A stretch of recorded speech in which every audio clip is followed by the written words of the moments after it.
दोस्तों कहा जाता है कि अगर आपका समय खराब चल रहा हो तो गधे को भी बाप बनाना पड़ता है। लेकिन यहाँ तो सीधे अमेरिका के राष्ट्रपति ने सहयोग के लिए बुलाया था जेलेंस्की को, और जेलेंस्की ने एक बहुत बड़ी ऐतिहासिक मीटिंग को बदल दिया एक तीखी नोक-झोंक और बहस में, जिसका बहुत बड़ा जो खामियाजा है भुगतना पड़ेगा यूक्रेन को। तो चलिए जानते हैं कि आखिर क्या था विवाद का वजह और किस तरह से ये विवाद यूक्रेन के लिए एक भारी महंगा सौदा पड़ सकता है।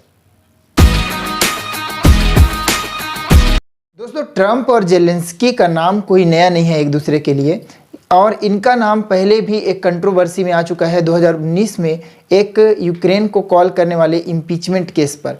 तो दोस्तों यहाँ पास ये देखना बहुत ही इम्पोर्टेंट है कि किस तरह से लोगों की मान्यता थी कि अमेरिका और यूक्रेन के बीच जो संबंध है वो बहुत गहरे हैं और सद्भावनापूर्ण हैं। लेकिन इस बहस को देखने के बाद तो बिल्कुल ही एक अलग रवैया दिख रहा है यूक्रेन के राष्ट्रपति व्लादिमीर जेलेंस्की का, जो कि ट्रंप को ये उनका व्यवहार बिल्कुल भी अच्छा नहीं लगा और ना ही अमेरिका को ऐसा लगने वाला है, क्योंकि अमेरिका का एक सहयोग है हमेशा के साथ यूक्रेन के साथ, लेकिन यूक्रेन ने इस पर बहुत ही अभद्रतापूर्ण टिप्पणी की है, जिसको देखने के बाद शायद अब यूक्रेन की जो समस्या है वो बढ़ सकती है। दोस्तों आपने एक मीम्स तो देखा ही होगा जब एक लड़की कहती है मोदी जी ने वॉर रुकवा दी पापा, मोदी जी हमें घर ले आएंगे, वॉर रुकवा दी पापा, और फिर हमारी बस निकाली पापा।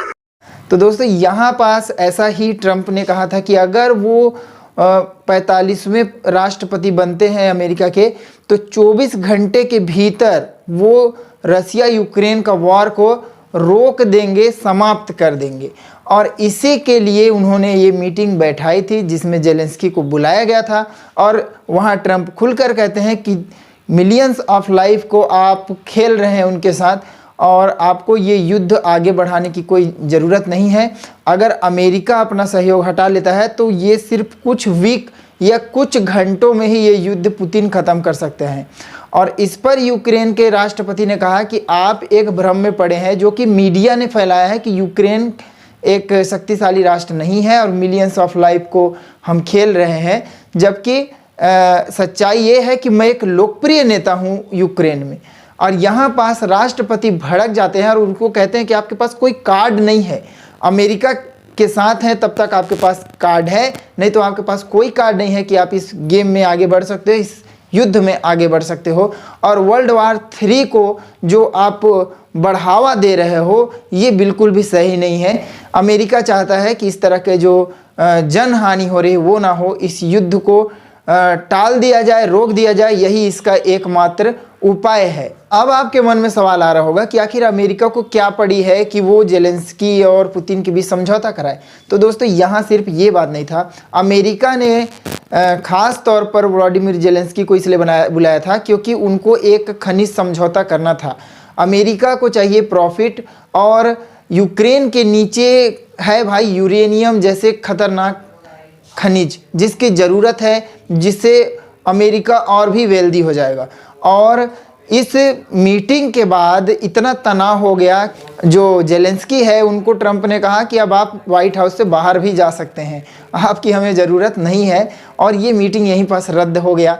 साथ ही साथ भाई बातचीत में इतनी तीखी बहस हुई कि राष्ट्रपति ने बार बार कहा अमेरिका के कि आप हमें कृतज्ञता दिखाइए, आप हमारी मदद पर आपको ज़्यादा कृतज्ञ होना चाहिए कि हमने आपका सहायता किया, तब कहीं आप जाकर इतने दिनों तक इस युद्ध में टिक पाए हैं। पर यहाँ पास जो व्लादिमीर जेलेंस्की हैं पूरी तरह से एरोगेंस हो गए और ट्रंप से तीखी बहस करने लगे। साथ ही साथ उन्होंने कहा कि ट्रंप को यही नहीं पता है कि हमारे देश की स्थिति क्या है, हमारे देश के लोग क्या चाहते हैं, मैं उनका एक लोकप्रिय नेता हूँ, सब मुझे पता है, आपको कुछ भी नहीं पता है।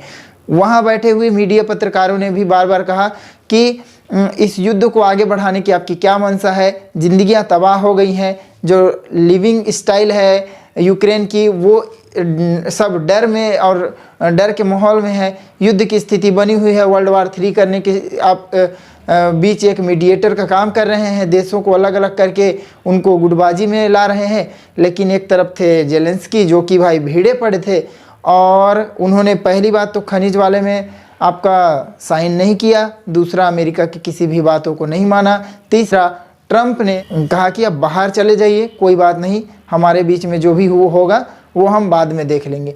इसका मतलब यही है दोस्तों कि अब जो यूक्रेन है इस युद्ध में अकेला है। जो भी देश उसको सहयोग करेंगे वो ये तो मान लें कि वो ट्रंप के अगेंस्ट हो रहे हैं, और दूसरा, क्या ये सच में यूक्रेन के पतन का एक बात है? तो दोस्तों हर वीडियो में, हर जगह, हर इतिहासकार यही कहेगा कि यहाँ पास एक बहुत बड़ी गलती कर दी है यूक्रेन ने। आत्मसम्मान की बात अलग है, पर एक डील किया जा सकता था जिससे यूक्रेन जो था पहले से बेहतर स्थिति में आ जाता, यूक्रेन को एक देश की मान्यता मिल जाती और यूक्रेन एक स्वतंत्र रूप से कहा जाए तो अपना अस्तित्व रख सकता था। पर अब अगर अमेरिका का हाथ पीछे आया है तो नाटो का हाथ भी पीछे आ जाएगा और यूक्रेन अलग पड़ जाएगा, और पुतिन के लिए उसे 24 घंटे के अंदर अपने देश में शामिल करने की क्षमता है, जो कि वो कर सकते हैं। बिना नाटो और अमेरिका के सहयोग के यूक्रेन कुछ भी नहीं है। अब यूक्रेन भी थोड़ा सा इस चीज़ पर विचार करे कि किस तरह से अमेरिका को रिझाया जाए, किस तरह से बातों को आगे बढ़ाया जाए। आत्मसम्मान आपके पास ही रहेगा, परंतु एक नैतिक और मोरालिटी के साथ साथ आपके पास एक बुद्धि भी होना चाहिए, इंटेलिजेंस भी होना चाहिए आपको कि आपको कहाँ क्या करना है। बहसबाजी, एरोगेंस, ये चीज़ें आपके देश के लिए बहुत ही हानिकारक होने वाली हैं। और यहाँ पर ट्रंप ने डायरेक्ट उन्हें इस चीज़ को चेताया भी 3-4 बार कि आप जो कर रहे हैं, जिस चीज़ को बहस कर रहे हैं वो गलत है। लेकिन यहाँ पर जेलेंस्की नहीं रुके और इस बहस के बाद से अब यूक्रेन की समस्याएं बहुत ज़्यादा बढ़ चुकी हैं। तो दोस्तों आज की इस वीडियो में फ़िलहाल यहीं तक। और आपको कैसा लगा वीडियो, आपके क्या राय हैं? क्या जेलेंस्की अपने जगह सही हैं या उन्हें राष्ट्रपति ट्रंप की बात मान लेनी चाहिए थी? कमेंट करके ज़रूर बताएं। Thank you.